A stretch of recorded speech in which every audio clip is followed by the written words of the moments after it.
So এবার একটা পিচ্চি বাচ্চা বউ ব্যবসা শুরু করছে। পরিস্থিতি যেমনই হোক, আমার শুধু আপনার কথা ভাবতেই ভালো লাগে। বোন, তোমার হাজবেন্ডকে আমারও সব রকম পরিস্থিতিতে দেখতে ভালো লাগে। এই যে কিছুক্ষণ আগে টয়লেট করার সময় তাকে দেখতেছিলাম না, মানে তাকে দেখলে টয়লেটটা ক্লিয়ার হয় আর কি।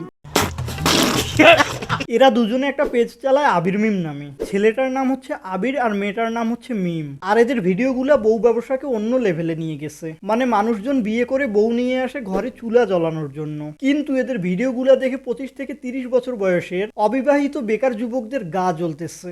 এই মুখ আর আমি কাউকে দেখাতে পারবো না।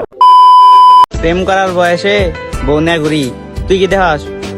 বউ নিয়ে ঘোরা তোর দূরের কথা, জীবনে একটা প্রেমও করা হলি না, আবার চায় রয়েছে। ভাই, এরকম ইমম্যাচিউর মেয়ে লাইফে আসলে আমার না বউ দরকার না প্রেম দরকার। মেয়া মানুষ হলো দুনিয়ার ভেজাল্লা, সেই জন্য বিবাহই করি না। এরা মনে করে যে এদেরকে দেখে মানুষজন আফসোস করে যে বাচ্চারা বিয়ে করতেছে। আফসোস তো হয়, কিন্তু সেটা বিয়ের জন্য না। আফসোস এজন্য হয় যে এরা বাচ্চা হয় বারবার গালি খাওয়া থেকে বেঁচে যায়। আফসোস। হে আল্লাহ আপনি আমারে তৌফিক দেন। জি আসসালামু আলাইকুম। ওয়ালাইকুম আসসালাম, আপনি কেডা? জি আমি তৌফিক। মানে এরা প্রথমে একটা ভিডিও বানাইছে, সেটাতে একজন রিয়াক্ট করছে, তারপর এরা আবার ওই ভিডিওতে রিয়াক্ট করছে, এরপর ওই লোক আর একবার রিয়াক্ট করছে, আর শুধু এত কিছুতেই মন ভরে নাই, তাই আবির মিম আরো একবার রিয়াক্ট করছে। আরে মুঝে চক্কর আনে লাগা। এদের এই মুভিটা দেখে ক্রিস্টোফার নোলান ইন্টারস্টেলার মুভিটার ইন্সপিরেশন নিচ্ছে। আবির মিম, তোমরা এত কনফিউজিং ভিডিও বানাইও না। তোমার যারা ফলোয়ার সবাই তো ব্রেনলেস, এসব ভিডিও তো তারা ধরতেই পারবে না। খালি একটু জ্ঞানের অভাব আছে।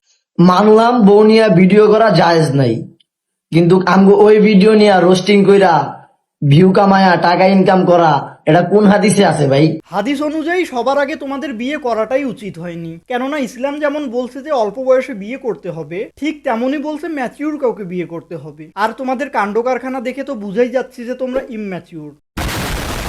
আবার এ মনে করতেছে একে নিয়ে ভিডিও বানাইলে আমার অনেক ভিউ হবে, অনেক ইনকাম হবে, একে নিয়ে ভিডিও বানাইলে আমার অন্য ভিডিওগুলোর থেকে অনেক কম ভিউ হবে, এটা আমি 100% শিওর। কিন্তু তবুও আমি একে নিয়ে ভিডিও বানাচ্ছি, কেননা সব সময় টাকা দেখলে হয় না, কিছু কিছু সময় মনের শান্তিটাও দেখতে হয়। আর এদেরকে পচানোর পর আমি যে শান্তিটা পাই,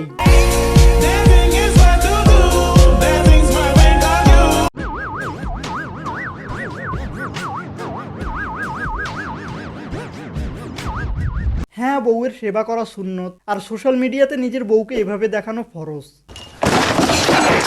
আস্তে আস্তে বাদ দিয়ে দেবো ভাই, আমি আর এই জগতে থাকবো না। আমার অবস্থা দেখতেছেন না, আমি পাগলের মতন হয়ে গেছি। এর ভিডিও দেখার পর আমারও ঠিক এরকমই অবস্থা হয়। আস্তে আস্তে বাদ দিয়ে দেবো ভাই, আমি আর এই জগতে থাকবো না। কেউ যদি কখনো বিষ খেয়ে থাকে তাহলে তাকে সঙ্গে সঙ্গে এর ভিডিও দেখানো উচিত, সে বমি করে সব বিষ বের করে দিবে। সমাজ বলে পরিবারের পছন্দ মতো বিয়ে করো, আর কোরআন বলে তুমি যাকে পছন্দ করো তাকেই বিয়ে করো। মানে বউ দিয়ে ব্যবসায় একটু লস হচ্ছে, তো তাই ধর্মের নামে ব্যবসা করতে আসছে। এরা হচ্ছে সেই পাবলিক যাদেরকে সকল ধর্মের মানুষ একসাথে গালি দেয়। দেখেন ওর চোখের কি অবস্থা, একটা ভিডিও করছিলাম তো মজা করতে যায় আর কি, এই অবস্থা হইলো। এর চোখে ঘুতা লাগছে দেখে আমার অনেক খারাপ লাগতেছে যে এর বড় কোনো ক্ষতি কেন হলো না। ওকে, সো ভিডিও ফিনিশড। এতদূর ভিডিওটা দেখে থাকলে লাইক, শেয়ার এন্ড সাবস্ক্রাইব করে ফেলো, এন্ড দেখা হবে অন্য কোনো ভিডিওতে।